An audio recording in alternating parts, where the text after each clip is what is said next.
A gente volta a falar sobre economia. O Banco Central divulga hoje o primeiro relatório trimestral de inflação do ano. Soraya Lawande traz os detalhes para a gente sobre o relatório. Soraya, mais uma vez, bom dia para você.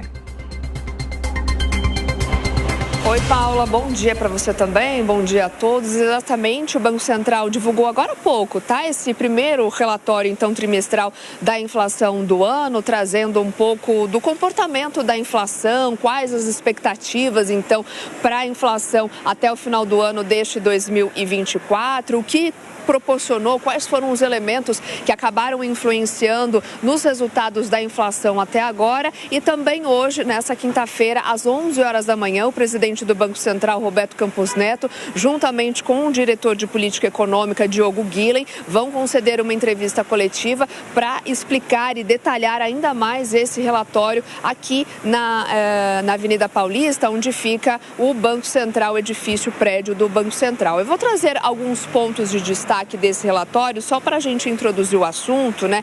Eles dizem que a trajetória das taxas de inflação seguiu divergente entre as economias emergentes, com alguns países experimentando, então, uma aceleração nos índices de preços ao consumidor. Na América Latina, as maiores economias apresentaram desaceleração da inflação na comparação interanual, com exceção da Argentina, e as pesquisas com analistas de mercados apontaram, né, e apontam caminhos diferentes para a taxa de inflação esperada para ao longo deste ano, acima do centro das metas em várias economias importantes até o final de 2024. Grande parte, então, dos bancos centrais de economias emergentes decidiu pela manutenção das taxas básicas de juros, mais uma vez, né, sem sinalizar cortes. Entre as exceções, destacam-se novamente, então, bancos centrais aqui do Brasil, do Chile e também do Peru, que seguiram com ciclos de cortes de juros. Ao longo deste ano, as expectativas continuam predominantemente de cortes nas taxas básicas de juros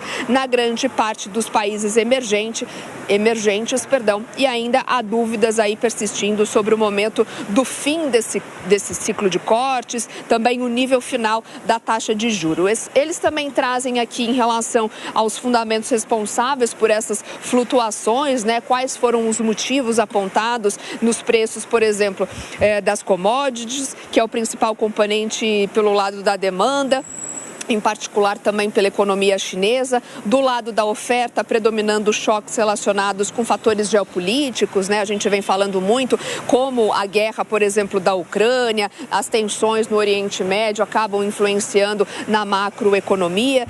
Só para a gente finalizar, eles também trazem o que se refere às projeções condicionadas à inflação no cenário de referência, então, da trajetória para a taxa de juros extraída da pesquisa Focus e também da taxa de câmbio evoluindo segundo uma paridade do poder de compra. Esses são alguns destaques que a gente pode tirar aqui desse relatório que foi divulgado nesta quinta-feira, mas ainda hoje, como eu disse, às 11 horas da manhã, o presidente do Banco Central, então, dando uma entrevista coletiva para detalhar ainda mais esse primeiro relatório, então, relacionado à inflação.